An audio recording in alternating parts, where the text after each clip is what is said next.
BREN Epro versus PLDT Smart Omega. 1-1 ang ating score sa ating Grand Finals. And it seems like BREN Epro will try to go for their Game 1 strategy laban sa ating Emperors. The 5-man invade. Well, this time, 4-man invade into the blue buff of their opponent is PLDT Smart Omega prepared for this. We're about to see Heath and Young are actually forced GC.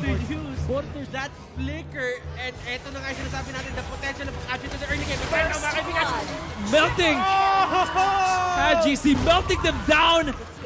Fourth kill in the bank for PLDT Smart Omega, only losing Heath. And they're so happy with this. Renzo, the only one to survive. And now, BREN Epro, disastrous ang kanila nangyari. Goating one of the best Dota shoutcasters ever. It's a disaster! Greed! Oh! Kailangan pagka medyo kasi nag-Pedic airstrike na, medyo kailangan mo na medyo marunong ka mag-free-walk. Yeah. Kung marunong mo isa-hyper yung mga Pedic airstrike. 1 minute 20 seconds. You have level 4 Farsa, level 3 Kenji, off-lane Cho, 3 buffs to your name, at isa lang yung nakuha ng BREN Epro. That's the blue buff para kay Kel VJ. And most of their cores are level 1. Naipit na dito si JP. Feather their strike sa mukha. It worked in game 1. It will work again for sure. Now Greed in trouble. Fortunately, quite tackier. Pero pwede siyang i-dive. And like we said, mega kill agad for this Farsa.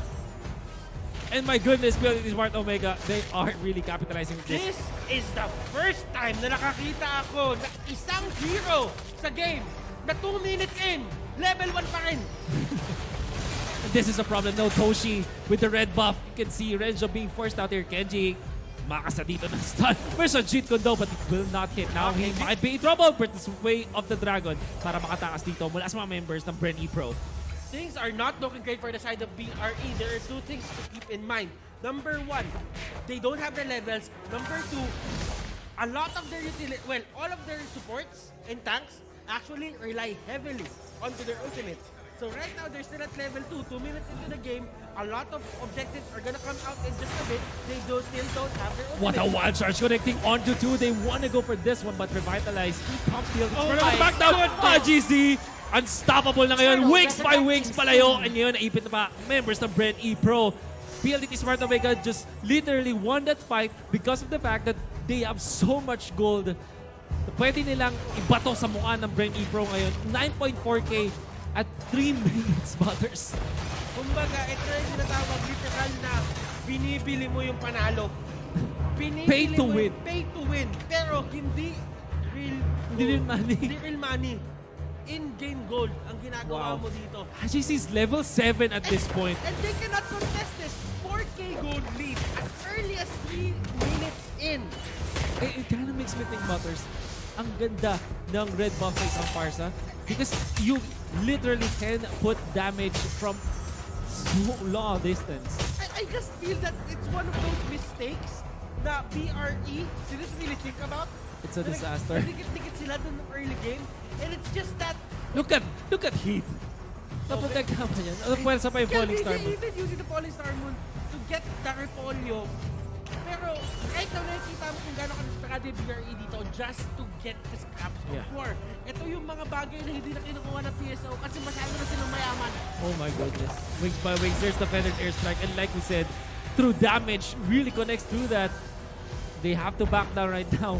HGC is so much of a threat. At hindi pa nga natin napapag-usapan dito yung ating Granger na nasa top lane now. Ano threaten the bottom lane? Dito. Oh, JP mga kaibigan. And they're running on the outside. Nagkahuli pa JP dito. Oh! One more! JP getting shut down kung gaano ka-brilliant yung game number 1. Ganon ka... Launch attack! Yung game number 2. Game number 3 is such a beatdown. Now time's really gonna be used. They can't even pierce through the backlines. Dalawa na pa tayo Reflection. Try to run away, but of course you can't against Toshi with the red buff as well. PLDT Smart Omega. This is a stomp. 11-1, 16k gold in 5 minutes. Look at 1.4k lang yung pera dito ng Bruno. That's literally nothing. Ewan ko pero para sa akin, ang nangyari doon sa PSO nung early game, yung nakabato si Haji ng isang spell that actually wrecked them all. Look at that. Legendary. Movie moment yun eh. And at this point, you cannot even get away from your base. And ang kailangan na dito ng BRE is yung mga tao na nagbubukas ng dilata gamit ngipin. Kasi medyo mahirap na talaga to. Kailangan pure grit na to eh. Kailangan piliin yung mga tamang desisyon at maging patient ka. Even though namamatay ka ngayon, yes, it's quite costly. Turtle Die right resurrecting now, soon. But still, you just have to hold the line. And this is the line. Sinisira lang din nila Kenji. Najisi wants to go for more. Kaliwa, napatay pa nila si VJ. At this point, BREN Epro doesn't have the license to even get out of their base. This build, it is Smart Omega. Parang binili na nila yung mapa this time. Bawal na kayo lumabas, BREN Epro. And it will take a lot of, I would say, mishaps before they can even go for a victory this time. Renzio, this might be the first one. Hayes being forced out. But they had to commit everything just to kill off the Digi. Samantala, habang nangyari yun, Kenji gets the tier 2 turret down the bottom lane. Nahuli ng isang malaking bird, yung maliit na bird. At yun lang yung istorya dito ng BRE. Nothing is going to their side. The only thing na pwede lang nila kunin is Hayes with that kill. Pero those two kills, does it even matter right now?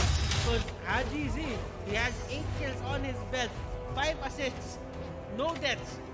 Wow. How do you contest a Parsa na sinasabi nga natin na sobrang okay na ngayon, binigyan mo pa ng gamit? You know what?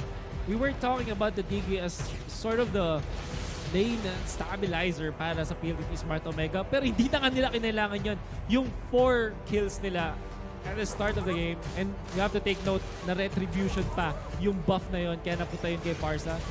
That really was disastrous for BREN Epro, and it won't matter kung ano pa yung draft. It's just a matter of, look at that, just literally one strike of feathered airstrike. Tsaka, Laki agad ng bawas I dun don't sa know. Kaja. Right now, the pacing of this With the Dragon. maging makatotohanan na, maging totoo na sinasabi nila. Do not give out the Parsa. You do not have the liberty of giving out the Parsa dito. Pero right now, mga kaibigan, Greek trying to tank this out. Pero Greek, he isn't tanky in any way against Haji and the others. That Sonata gonna be used, but no kills for PLDT Smart Omega. Won't matter though. Kasi gusto lang naman ng PLDT Smart Omega dito is to secure all of the farm. 29,000 gold in 8 minutes. This is ridiculous. Ito yung tinatawag na rank game. Oh, my goodness. Na rank game dito ng BRE. And just because Turtle of one resurrecting mistake. soon. Ito nga sinasabi natin. The thing about MLBB, yes, it's a fast game. But at the same time, insurmountable leads can actually come out from the most disastrous of moments lang talaga.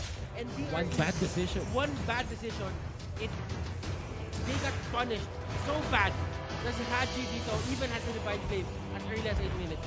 Now, I think, Butters, what we need to talk about is how, if you ever, meron pa bang chance ang BREN Epro na makabawi dito? I guess the straight up answer is yes, but that will take like BREN Epro's perfect Launch few attack! minutes and then PLDT Smart Omega messing up. Ganon kalala yung discrepancy, deficit lead natin dito. And PLDT Smart Omega even might be able to get good. What a nice wall charge in there. VJ jumping in, short range. Buti na lang wala dito yung mga core sa PLDT. But of course, just the reverse time. Feathered airstrike used. Kenji pokes. Look at Kel. Look at Toshi. Ooh! So close. That could have been a Kobe moment doon, Kuya Bol, pero wala eh. It's okay. Kumobi na yung dalawa eh. Panghuling Kobe na lang na kailangan ko. Think what is PSO dito? They are still pressuring the map. Ito na po yung pinakamahirap na parte ng pagsisiege ng isang team na sobrang lamang. There are times na pwede ka pa mag-farm kahit pa paano eh. Pero kasi sa MLDB, sobrang laki ng presence ng jungle. If you couldn't really get out of the jungle at hindi ka namamatay, that is going to be the time na talagang magugutom yung team mo sa farm. You have to take note, magkaiwalay na yung buffs ngayon. So that means that before, pwede pa yung mage no makakuha na at least one blue. But this time, sobrang importante ng red and blue na stealing buffs from opponents is just way too good. Look at that. One combo, one Rhapsody enough to take down Renzio's Thams. That's already a problem for PLDT Smart Omega. He is... For BRE Pro. Alam mo, HTC is just way too strong for control mages. It just seems that Lord he's at resurrecting home soon. kapag ang mga ganito. Yes, the Esmeralda play was very shaky. Pero alam mo yun, pagka nakuha yung Farsa na to, parang ang hirap nila talunin talaga eh. Kind of makes you think, ano pa ba talaga ang sagot sa Farsa aside from banning, straight out banning the hero and denying beating him. He who has that Farsa controls the game. Farsa wins games. Farsa wins games. Dating crap eh. Ngayon, Farsa na lang talaga. Pero alam mo, itong hero na to, I just think na yung Predator Strike, ang bilis masyado. Sobrang bilis masyado yung paglapag ng Predator Strike. Na at some point, kapag ka nabatawan ka ng reverse time, sometimes it only, sabihin natin, it really just takes 2 or 3 fast drops to the Predator Strike to, you know, just take you down. And we can see that happening. Divine Glaive in there as well. Available para kay Hadjis. At this point, kasi they have everything they need. Winter Truncheon even. Good luck trying to kill this Farsa. And it seems so impossible. Even just throwing it out there. Oh, kita mo yun? That's attack, by the way. Chip, like 10%. And even then, si Toshi mas makati pa. Glorious Pathway and Revitalize used. Now, Epro, how can you defend against this Lord at this point? Sa perfectong mundo, Kuya Wood, kahit nangyari yung 3 kills, 4 kills ni Haji over the game. Ooh! Oh my goodness. 2 Predator Strike and 1 bomb. One time bomb now. Should be it. PLDT Smart Omega even gets the Esmeralda. Sa may bottom lane naman, there's the Farsa once again. Double kill para kay Toshi. And the triple kill to end it out. PLDT Smart Omega. It's game 3. 2-1. Such a stomp. Such a dominant fashion para sa PLDT Smart Omega. Sa isang perfectong mundo, kung kahit man nangyari yung 4 kills na yun ni Haji into the early game, they could have come back kung hindi na-take down si JP ng 2 to 3 more times. Yeah. Na parang yun lang talaga yung naging deciding factor in this game. I think that it's also good. Tama ka, Butters. Parang maganda naman talaga na makontrol, makakuha ka ng bonus skill sa start, diba? But sometimes, normally teams will not take it to an even bigger advantage. Parang minsan hayaan nila makarecover yung kalaban nila. But what PLDT Smart Omega did was focus on the bottom side of the map where